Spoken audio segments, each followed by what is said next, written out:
Sherlock Holmes and the Man with the Twisted Lip. Isa Whitney, brother of the late Elias Whitney, D.D., principal of the Theological College of St. George's, was much addicted to opium. The habit grew upon him, as I understand, from some foolish freak when he was at college.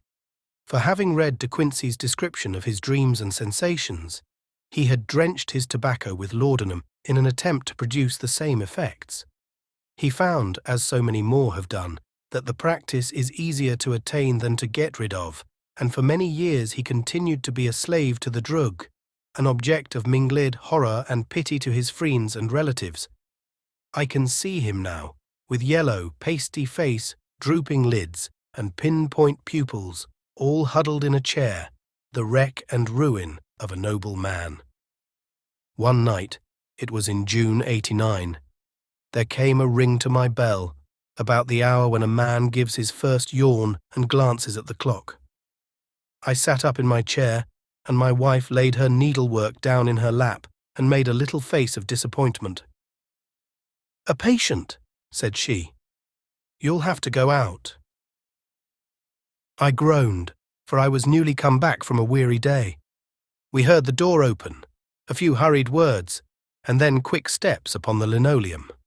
Our own door flew open, and a lady, clad in some dark-coloured stuff with a black veil, entered the room. "You will excuse my calling so late," she began, and then, suddenly losing her self-control, she ran forward, threw her arms about my wife's neck, and sobbed upon her shoulder. "Oh, I'm in such trouble," she cried. "I do so want a little help." "Why?" said my wife, pulling up her veil. "It is Kate Whitney. How you startled me, Kate. I had not an idea who you were when you came in." "I didn't know what to do, so I came straight to you." That was always the way. Folk who were in grief came to my wife like birds to a lighthouse. "It was very sweet of you to come. Now you must have some wine and water and sit here comfortably and tell us all about it. Or should you rather that I sent James off to bed?" "Oh, no, no, I want the doctor's advice and help too. It's about Isa. He has not been home for 2 days. I am so frightened about him." It was not the first time that she had spoken to us of her husband's trouble, to me as a doctor, to my wife as an old friend and school companion. We soothed and comforted her by such words as we could find. Did she know where her husband was? Was it possible that we could bring him back to her? It seems that it was. She had the surest information that of late he had, when the fit was on him, made use of an opium den in the farthest east of the city. Hitherto, his orgies had always been confined to one day, and he had come back, twitching and shattered, in the evening. But now the spell had been upon him 48 hours, and he lay there, doubtless among the dregs of the docks, breathing in the poison or sleeping off the effects. There he was to be found, she was sure of it, at the Bar of Gold in Upper Swandam Lane. But what was she to do? How could she, a young and timid woman, make her way into such a place and pluck her husband out from among the ruffians who surrounded him? There was the case, and of course there was but one way out of it. Might I not escort her to this place? And then, as a second thought, why should she come at all? I was Isa Whitney's medical adviser, and as such, I had influence over him. I could manage it better if I were alone. I promised her on my word that I would send him home in a cab within 2 hours, if he were indeed at the address which she had given me. And so in 10 minutes I had left my armchair and cheery sitting room behind me, and was speeding eastward in a hansom on a strange errand, as it seemed to me at the time, though the future only could show how strange it was to be. But there was no great difficulty in the first stage of my adventure. Upper Swandam Lane is a vile alley lurking behind the high wharves which line the north side of the river to the east of London Bridge. Between a slop shop and a gin shop, approached by a steep flight of steps leading down to a black gap like the mouth of a cave, I found the den of which I was in search. Ordering my cab to wait, I passed down the steps, worn hollow in the centre by the ceaseless tread of drunken feet, and by the light of a flickering oil lamp above the door, I found the latch and made my way into a long, low room, thick and heavy, with the brown opium smoke, and terraced with wooden berths, like the forecastle of an emigrant ship. Through the gloom one could dimly catch a glimpse of bodies lying in strange, fantastic poses, bowed shoulders, bent knees, heads thrown back, and chins pointing upward, with here and there a dark, lacklustre eye turned upon the newcomer. Out of the black shadows there glimmered little red circles of light, now bright, now faint, as the burning poison waxed or waned in the bowls of the metal pipes. The most lay silent, but some muttered to themselves, and others talked together in a strange, low, monotonous voice, their conversation coming in gushes and then suddenly tailing off into silence, each mumbling out his own thoughts and paying little heed to the words of his neighbour. At the farther end was a small brazier of burning charcoal, beside which, on a three-legged wooden stool, there sat a tall, thin old man, with his jaw resting upon his two fists and his elbows upon his knees, staring into the fire. As I entered, a sallow Malay attendant had hurried up with a pipe for me and a supply of the drug, beckoning me to an empty berth. "Thank you. I have not come to stay," said I. "There is a friend of mine here, Mr. Isa Whitney, and I wish to speak with him." There was a movement and an exclamation from my right, and peering through the gloom, I saw Whitney, pale, haggard, and unkempt, staring out at me. "My God, it's Watson," said he. He was in a pitiable state of reaction, with every nerve in a twitter. "I say, Watson, what o'clock is it?" "Nearly 11. "Of what day?" "Of Friday, June 19th. "Good heavens, I thought it was Wednesday." "It is Wednesday. What do you want to frighten a chap for?" He sank his face onto his arms and began to sob in a high treble key. "I tell you that it is Friday, man. Your wife has been waiting this 2 days for you. You should be ashamed of yourself." "So I am. But you've got mixed, Watson, for I have only been here a few hours, 3 pipes, 4 pipes, I forget how many. But I'll go home with you. I wouldn't frighten Kate. Poor little Kate. Give me your hand. Have you a cab?" "Yes, I have one waiting." "Then I shall go in it. But I must owe something. Find what I owe, Watson. I am all off colour. I can do nothing for myself." I walked down the narrow passage between the double row of sleepers, holding my breath to keep out the vile, stupefying fumes of the drug, and looking about for the manager. As I passed the tall man who sat by the brazier, I felt a sudden pluck at my skirt, and a low voice whispered, "Walk past me, and then look back at me." The words fell quite distinctly upon my ear. I glanced down.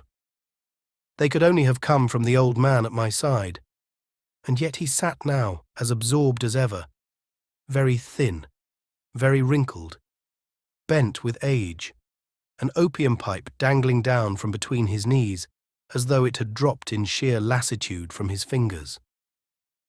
I took 2 steps forward and looked back. It took all my self-control to prevent me from breaking out into a cry of astonishment. He had turned his back so that none could see him but I. His form had filled out, his wrinkles were gone, the dull eyes had regained their fire, and there, sitting by the fire and grinning at my surprise, was none other than Sherlock Holmes. He made a slight motion to me to approach him, and instantly, as he turned his face half round to the company once more, subsided into a doddering, loose-lipped senility. "Holmes," I whispered, "what on earth are you doing in this den?" "As low as you can," he answered. "I have excellent ears.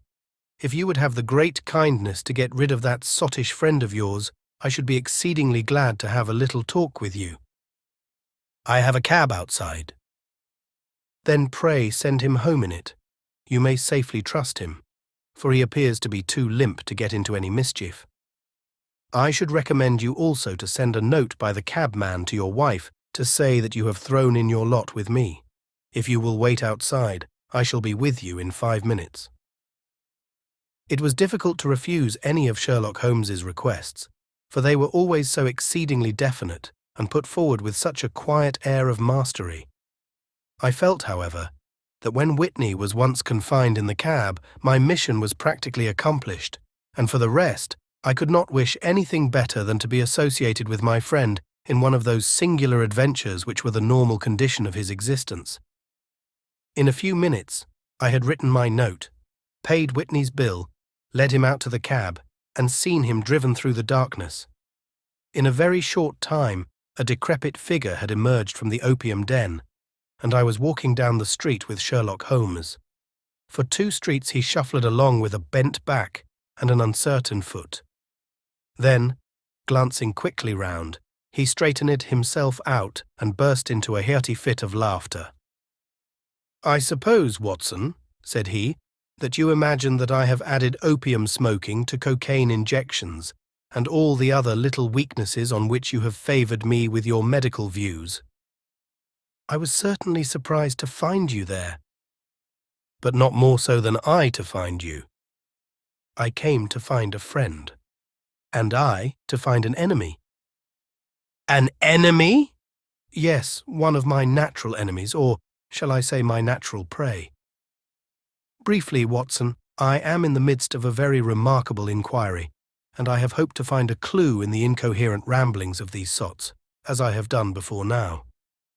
Had I been recognized in that den, my life would not have been worth an hour's purchase, for I have used it before now for my own purposes, and the rascally lascar who runs it has sworn to have vengeance upon me.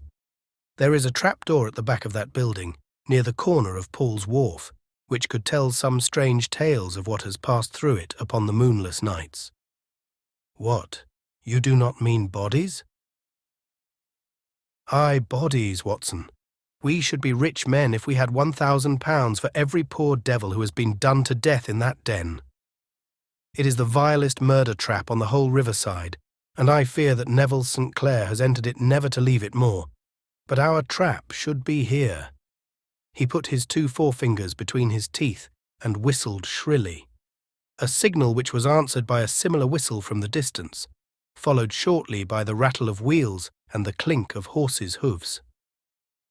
"Now, Watson," said Holmes, as a tall dog-cart dashed up through the gloom, throwing out 2 golden tunnels of yellow light from its side lanterns. "You'll come with me, won't you? If I can be of use." "Oh, a trusty comrade is always of use, and a chronicler still more so. My room at the Cedars is a double-bedded one." "The Cedars?" "Yes, that is Mr. St. Clair's house. I am staying there while I conduct the inquiry." "Where is it, then?" "Near Lee, in Kent. We have a 7-mile drive before us. But I am all in the dark." "Of course you are. You'll know all about it presently. Jump up here." "All right, John. We shall not need you. Here's £half-a-crown. Look out for me tomorrow, about 11. Give her her head. So long, then." He flicked the horse with his whip, and we dashed away through the endless succession of sombre and deserted streets, which widened gradually until we were flying across a broad balustraded bridge, with the murky river flowing sluggishly beneath us.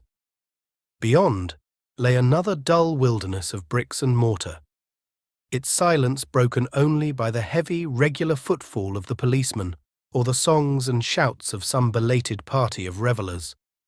A dull wrack was drifting slowly across the sky, and a star or 2 twinkled dimly here and there through the rifts of the clouds. Holmes drove in silence, with his head sunk upon his breast, and the air of a man who is lost in thought, while I sat beside him, curious to learn what this new quest might be, which seemed to tax his powers so sorely, and yet afraid to break in upon the current of his thoughts. We had driven several miles and were beginning to get to the fringe of the belt of suburban villas, when he shook himself, shrugged his shoulders, and lit up his pipe with the air of a man who has satisfied himself that he is acting for the best. "You have a grand gift of silence, Watson," said he. "It makes you quite invaluable as a companion. 'Pon my word, it is a great thing for me to have someone to talk to, for my own thoughts are not over-pleasant. I was wondering what I should say to this dear little woman tonight when she meets me at the door. You forget that I know nothing about it. I shall just have time to tell you the facts of the case before we get to Lee. It seems absurdly simple, and yet somehow I can get nothing to go upon. There's plenty of thread, no doubt, but I can't get the end of it into my hand. Now, I'll state the case clearly and concisely to you, Watson, and maybe you can see a spark where all is dark to me. Proceed, then. Some years ago, to be definite, in May 1884, there came to Lee a gentleman, Neville St. Clair by name, who appeared to have plenty of money. He took a large villa, laid out the grounds very nicely, and lived generally in good style. By degrees, he made friends in the neighbourhood, and in 1887 he married the daughter of a local brewer, by whom he now has 2 children. He had no occupation, but was interested in several companies, and went into town as a rule in the morning, returning by the 5:14 from Cannon Street every night. Mr. St. Clair is now 37 years of age, is a man of temperate habits, a good husband, a very affectionate father, and a man who is popular with all who know him. I may add that his whole debts at the present moment, as far as we have been able to ascertain, amount to £88 tens, while he has £220 standing to his credit in the Capital and Counties Bank. There is no reason, therefore, to think that money troubles have been weighing upon his mind. Last Monday, Mr. Neville St. Clair went into town rather earlier than usual, remarking before he started that he had 2 important commissions to perform, and that he would bring his little boy home a box of bricks.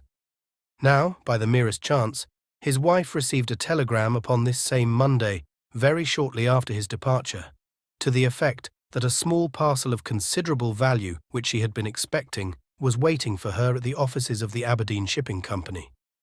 Now, if you are well up in your London, you will know that the office of the company is in Fresno Street, which branches out of Upper Swandam Lane, where you found me tonight.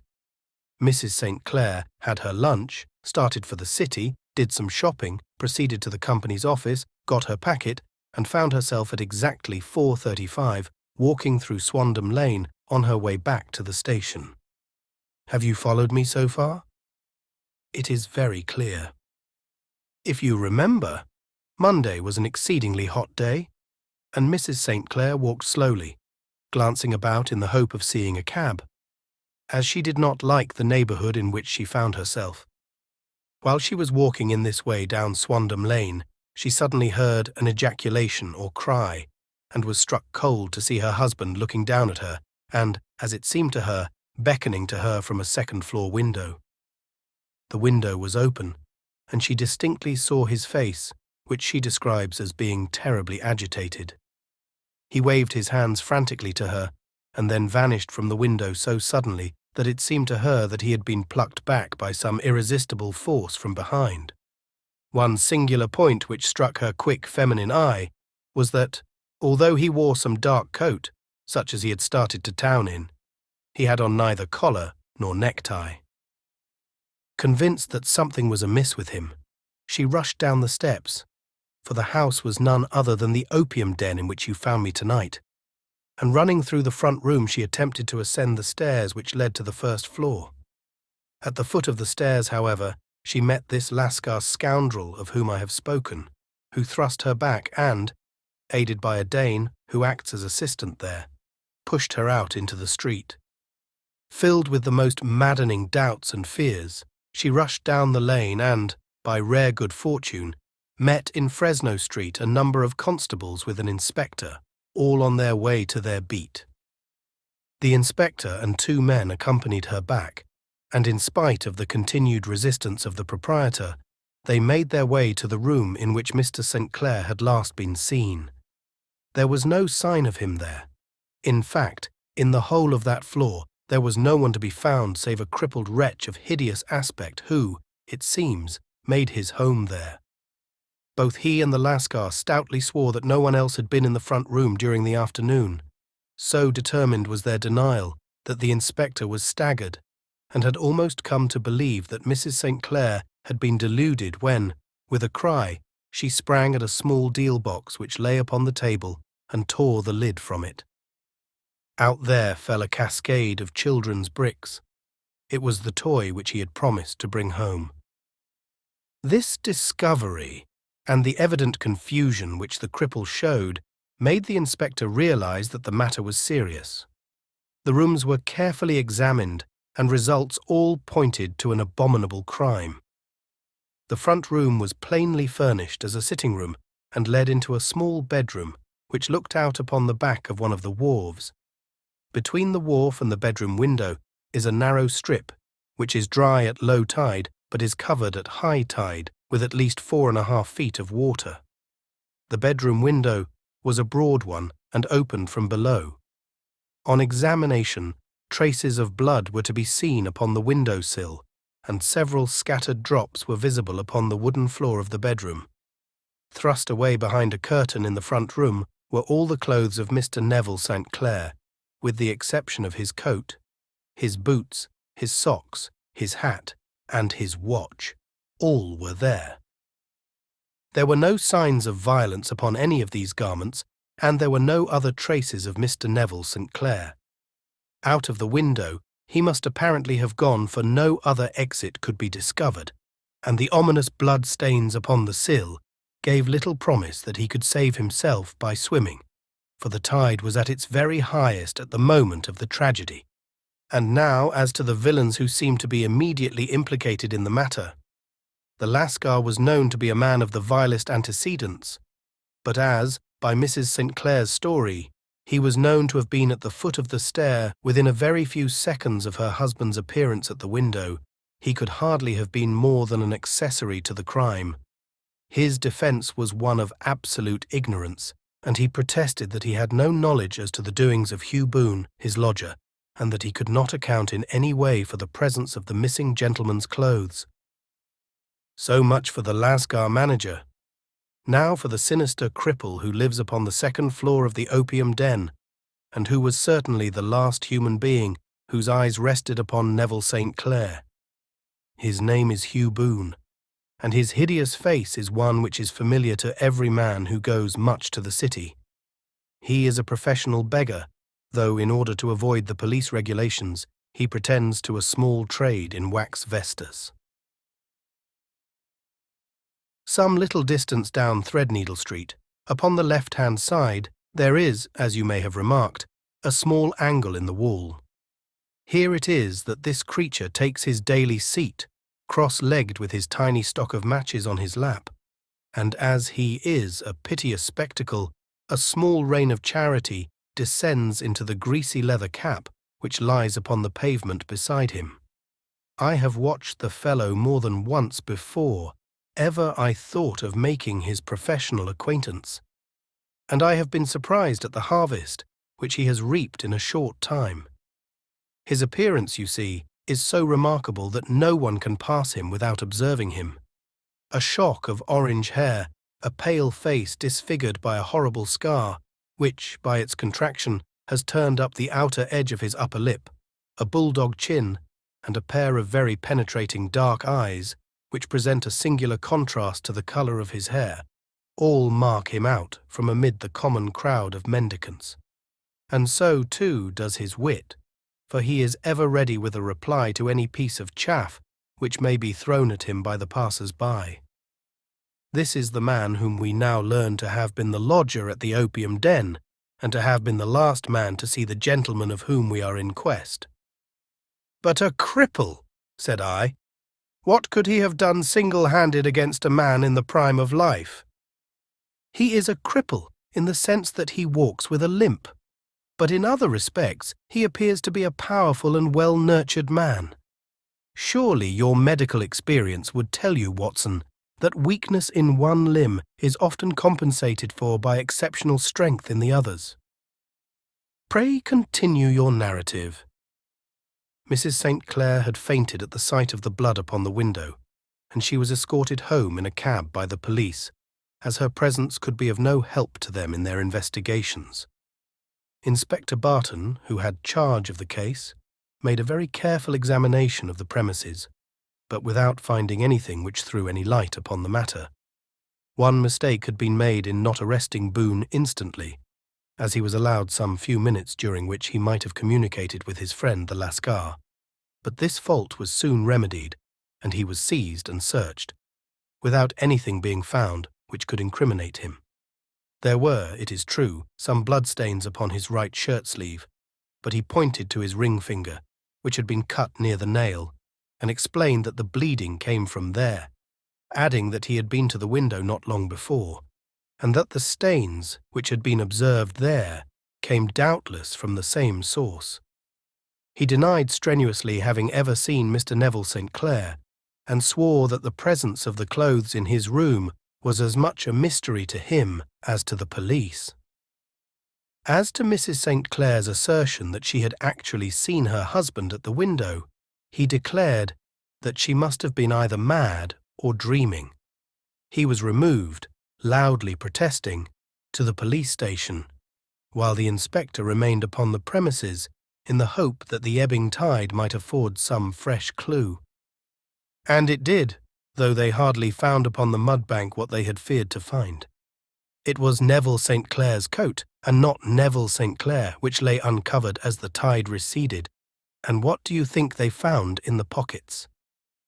I cannot imagine. No, I don't think you would guess. Every pocket stuffed with pennies and halfpennies, 421 pennies and 270 halfpennies. It was no wonder that it had not been swept away by the tide. But a human body is a different matter. There is a fierce eddy between the wharf and the house. It seemed likely enough that the weighted coat had remained when the stripped body had been sucked away into the river. But I understand that all the other clothes were found in the room. Would the body be dressed in a coat alone? No, sir. But the facts might be met speciously enough. Suppose that this man Boone had thrust Neville St. Clair through the window.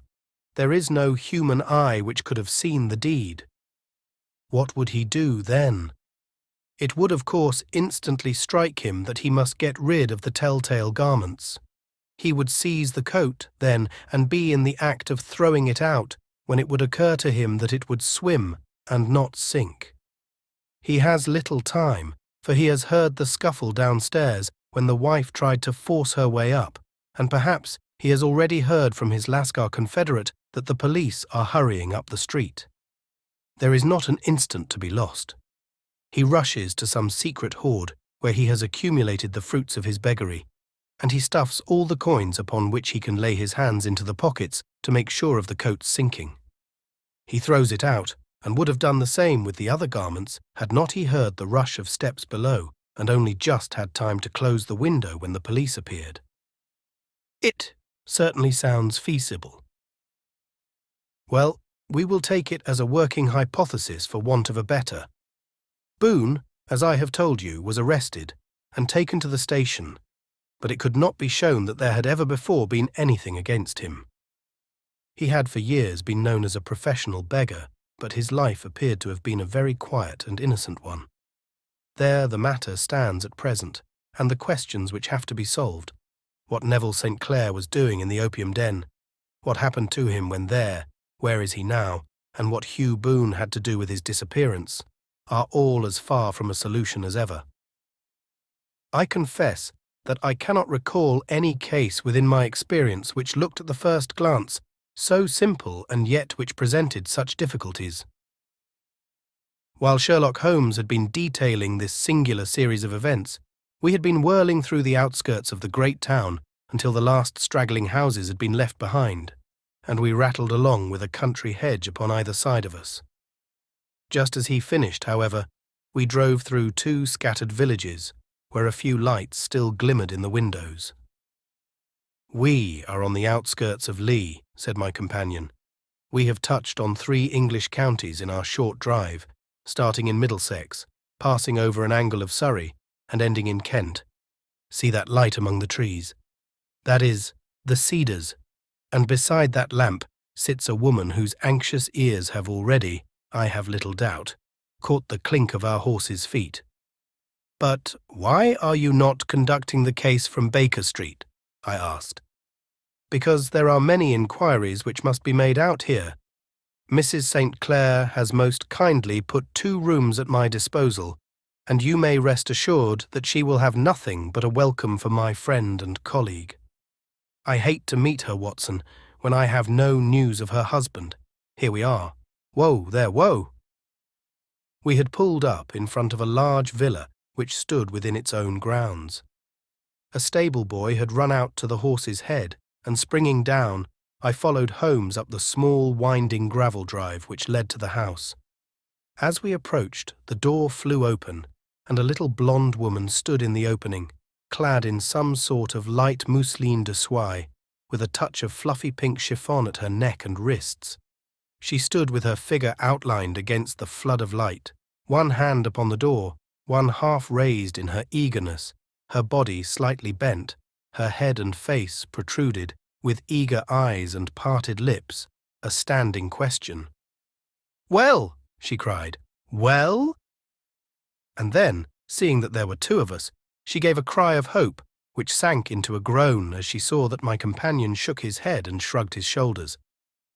"No good news?" "None." "No bad?" "No." "Thank God for that.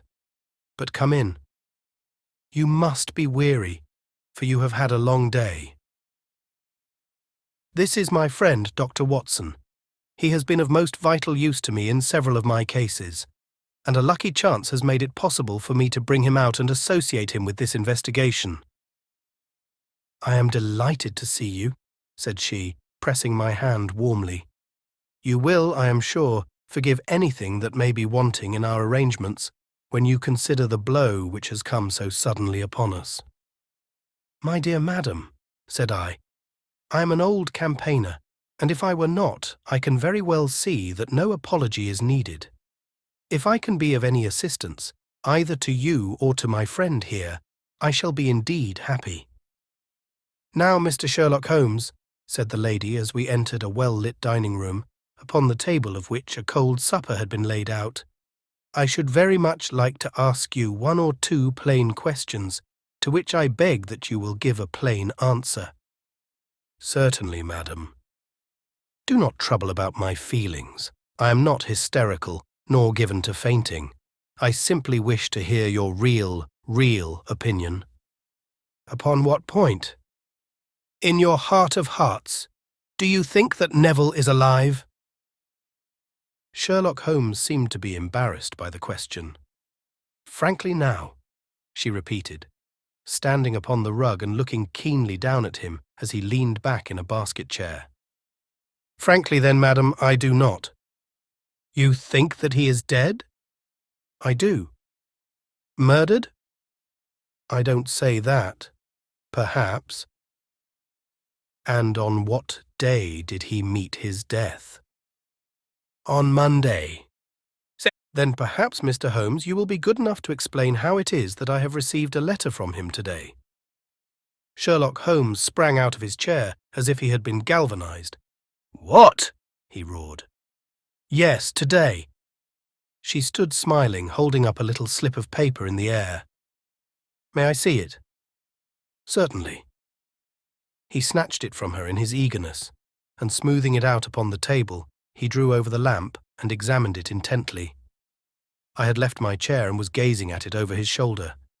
The envelope was a very coarse one, and was stamped with the Gravesend postmark and with the date of that very day, or rather of the day before, for it was considerably after midnight.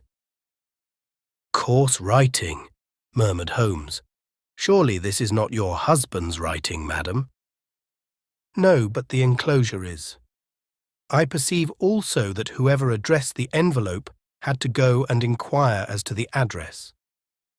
"How can you tell that?" "The name, you see, is in perfectly black ink, which has dried itself. The rest is of the greyish colour, which shows that blotting paper has been used. If it had been written straight off and then blotted, none would be of a deep black shade. This man has written the name, and there has then been a pause before he wrote the address, which can only mean that he was not familiar with it. It is, of course, a trifle, but there is nothing so important as trifles. Let us now see the letter. Ha ha! There has been an enclosure here. Yes, there was a ring, his signet ring. And you are sure that this is your husband's hand? One of his hands. One? His hand, when he wrote hurriedly.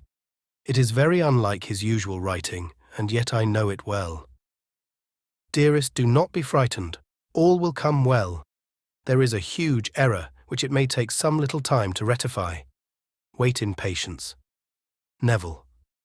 Written in pencil upon the flyleaf of a book. Octavo size, no watermark.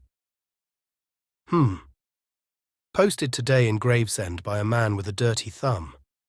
Ha! And the flap has been gummed, if I am not very much in error, by a person who had been chewing tobacco. And you have no doubt that it is your husband's hand, madam? None. Neville wrote those words. And they were posted today at Gravesend. Well, Mrs. St. Clair, the clouds lighten, though I should not venture to say that the danger is over. But he must be alive, Mr. Holmes. Unless this is a clever forgery to put us on the wrong scent. The ring, after all, proves nothing. It may have been taken from him. No, it is. It is his very own writing. Very well.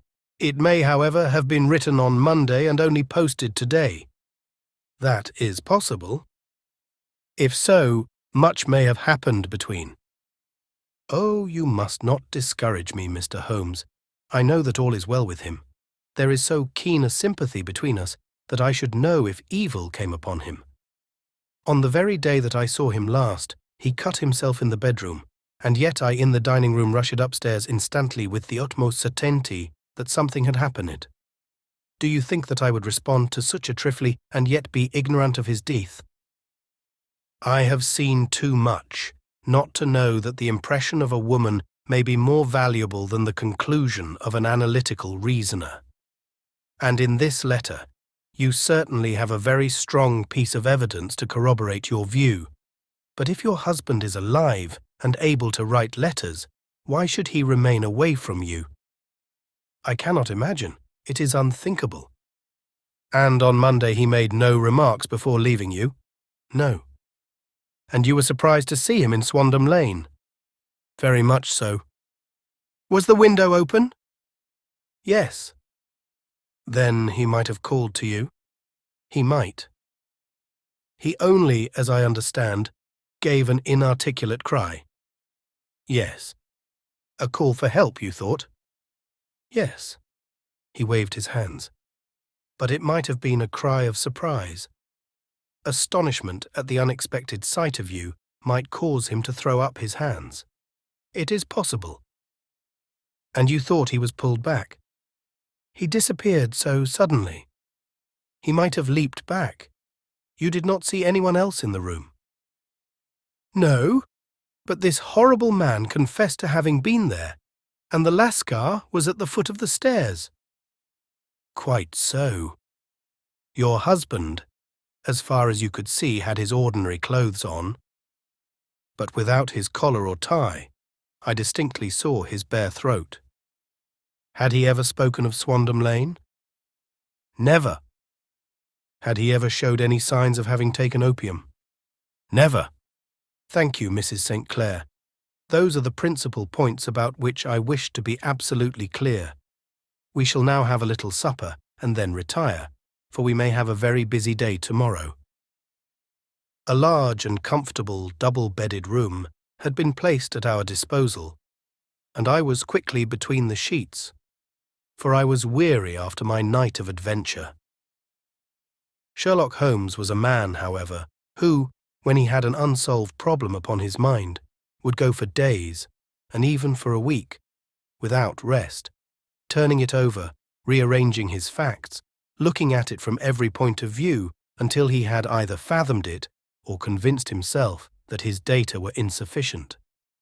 It was soon evident to me that he was now preparing for an all-night sitting. He took off his coat and waistcoat, put on a large blue dressing gown, and then wandered about the room collecting pillows from his bed and cushions from the sofa and armchairs.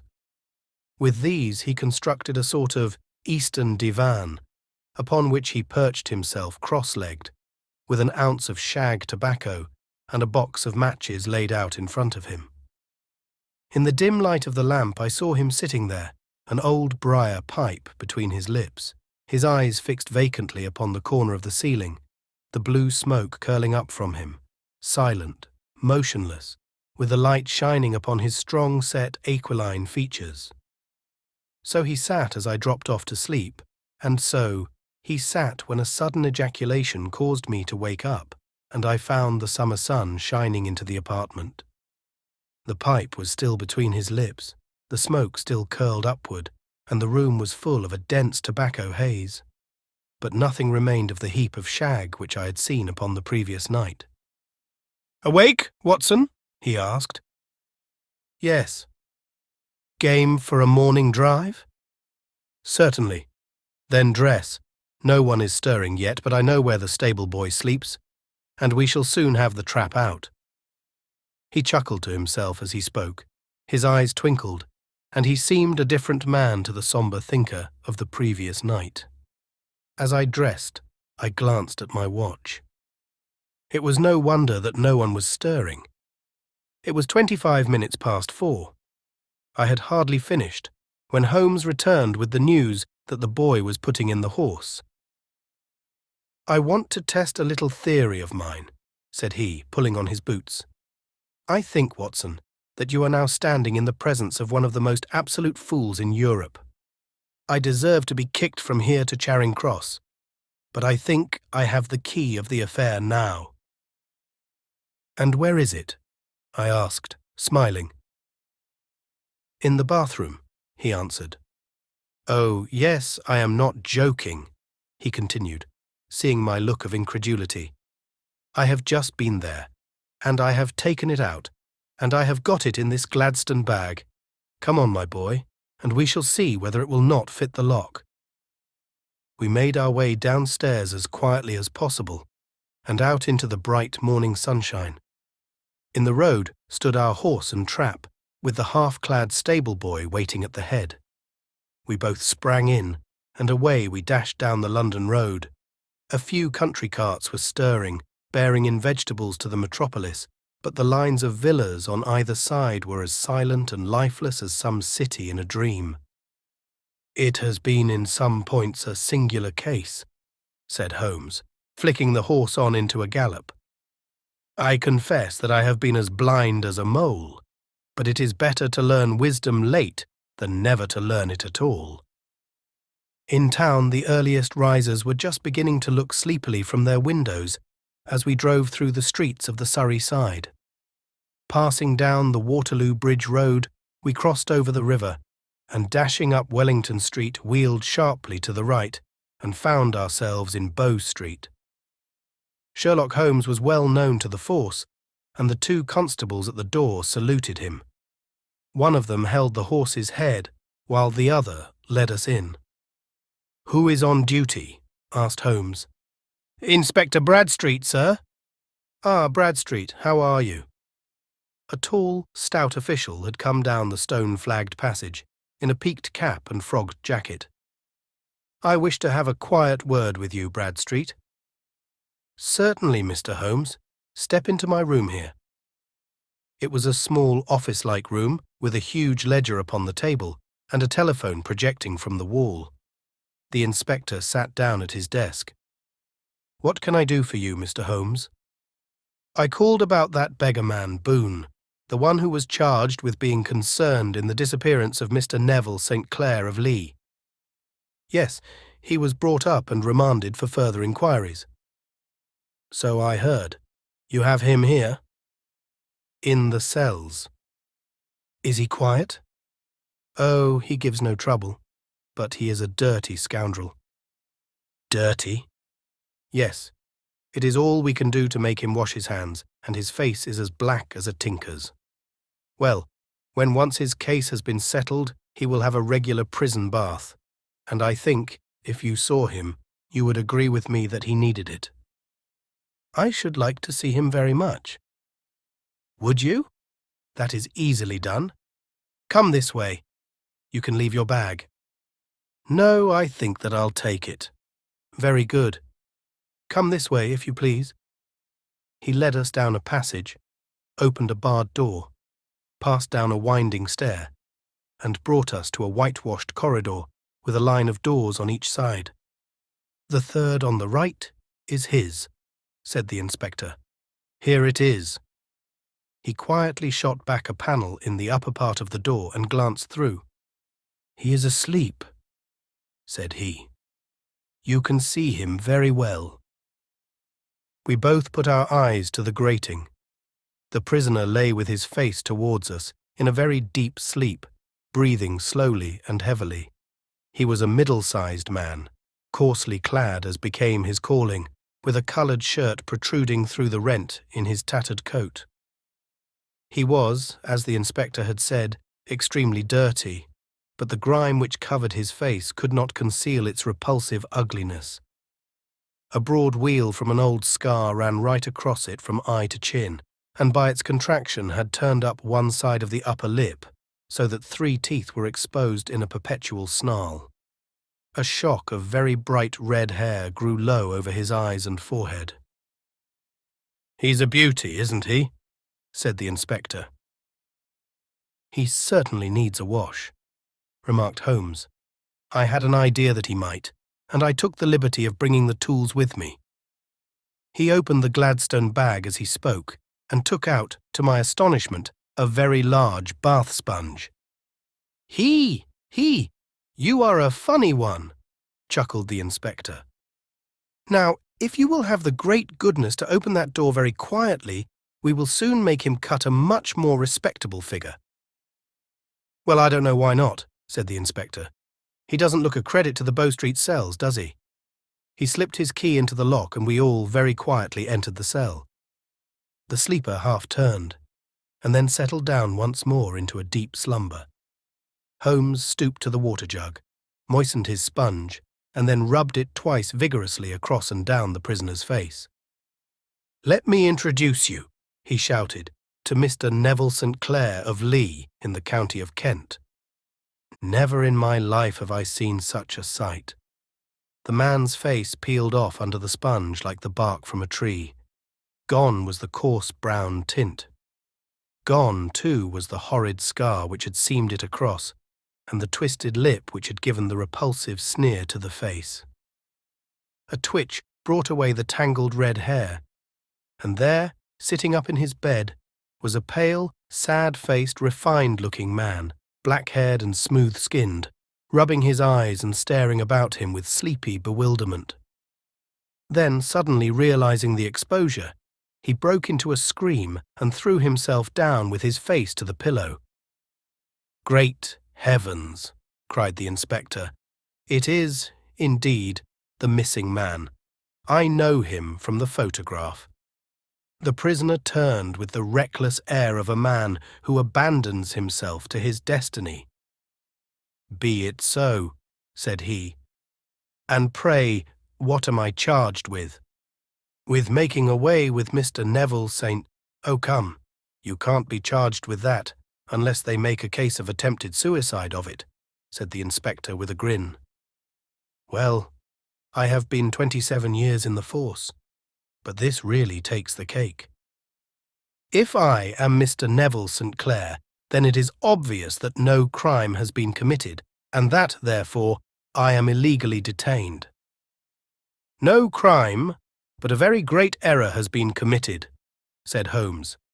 "You would have done better to have trusted you wife." "It was not the wife, it was the children," groaned the prisoner. "God help me, I would not have them ashamed of their father. My God, what an exposure! What can I do?" Sherlock Holmes sat down beside him on the couch and patted him kindly on the shoulder. "If you leave it to a court of law to clear the matter up," said he, "of course you can hardly avoid publicity. On the other hand, if you convince the police authorities that there is no possible case against you, I do not know that there is any reason that the details should find their way into the papers. Inspector Bradstreet would, I am sure, make notes upon anything which you might tell us and submit it to the proper authorities. The case would then never go into court at all." "God bless you," cried the prisoner passionately. "I would have endured imprisonment, aye, even execution, rather than have left my miserable secret as a family blot to my children. You are the first who have ever heard my story. My father was a schoolmaster in Chesterfield, where I received an excellent education. I travelled in my youth, took to the stage, and finally became a reporter on an evening paper in London. One day my editor wished to have a series of articles upon begging in the metropolis, and I volunteered to supply them. There was the point from which all my adventures started. It was only by trying begging as an amateur that I could get the facts upon which to base my articles. When an actor I had, of course, learned all the secrets of making up, and had been famous in the green room for my skill. I took advantage now of my attainments. I painted my face, and to make myself as pitiable as possible, I made a good scar and fixed one side of my lip in a twist by the aid of a small slip of flesh-coloured plaster. Then, with a red head of hair and an appropriate dress, I took my station in the business part of the city, ostensibly as a match-seller but really as a beggar.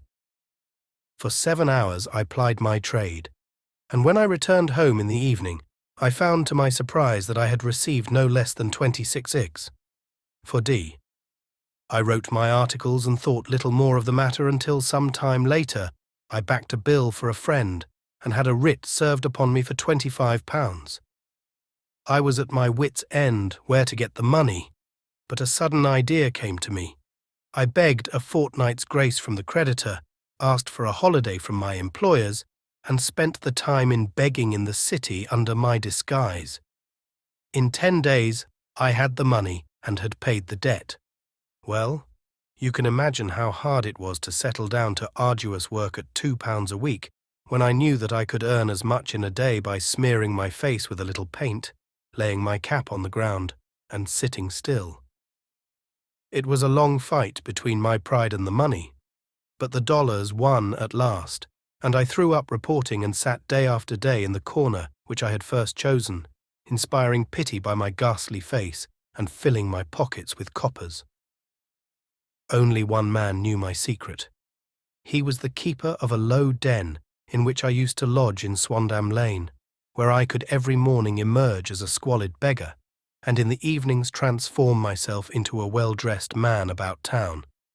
This fellow, a Lascar, was well paid by me for his rooms, so that I knew that my secret was safe in his possession. Well, very soon I found that I was saving considerable sums of money. I do not mean that any beggar in the streets of London could earn £700 a year, which is less than my average takings, but I had exceptional advantages in my power of making up, and also in a facility of repartee, which improved by practice and made me quite a recognized character in the city. All day a stream of pennies, varied by silver, poured in upon me, and it was a very bad day in which I failed to take £2. As I grew richer, I grew more ambitious, took a house in the country, and eventually married, without anyone having a suspicion as to my real occupation. My dear wife knew that I had business in the city. She little knew what. Last Monday I had finished for the day, and was dressing in my room above the opium den when I looked out of my window and saw, to my horror and astonishment, that my wife was standing in the street, with her eyes fixed full upon me. I gave a cry of surprise, threw up my arms to cover my face, and rushing to my confidant, the Lascar, entreated him to prevent anyone from coming up to me. I heard her voice downstairs, but I knew that she could not ascend. Swiftly, I threw off my clothes, pulled on those of a beggar, and put on my pigments and wig. Even a wife's eyes could not pierce so complete a disguise. But then it occurred to me that there might be a search in the room, and that the clothes might betray me. I threw open the window, reopening by my violence a small cut which I had inflicted upon myself in the bedroom that morning. Then I seized my coat, which was weighted by the coppers which I had just transferred to it from the leather bag in which I carried my takings. I hurled it out of the window, and it disappeared into the Thames. The other clothes would have followed, but at that moment there was a rush of constables up the stair, and a few minutes after I found, rather, I confess, to my relief, that instead of being identified as Mr. Neville St. Clair, I was arrested as his murderer. I do not know that there is anything else for me to explain. I was determined to preserve my disguise as long as possible, and hence my preference for a dirty face. Knowing that my wife would be terribly anxious, I slipped off my ring and confided it to the Lascar at a moment when no constable was watching me, together with a hurried scrawl, telling her that she had no cause to fear. "That note only reached her yesterday," said Holmes. "Good God, what a week she must have spent." "The police have watched this Lascar," said Inspector Bradstreet, "and I can quite understand that he might find it difficult to post a letter unobserved. Probably he handed it to some sailor customer of his, who forgot all about it for some days." "That was it," said Holmes, nodding approvingly. "I have no doubt of it. But have you never been prosecuted for begging?" "Many times, but what was a fine to me?" "It must stop here, however," said Bradstreet. "If the police are to hush this thing up, there must be no more of Hugh Boone. I have sworn it by the most solemn oaths which a man can take. In that case, I think that it is probable that no further steps may be taken. But if you are found again, then all must come out. I am sure, Mr. Holmes, that we are very much indebted to you for having cleared the matter up. I wish I knew how you reach your results." "I reached this one," said my friend, "by sitting upon 5 pillows and consuming an ounce of shag. I think, Watson, that if we drive to Baker Street we shall just be in time for breakfast."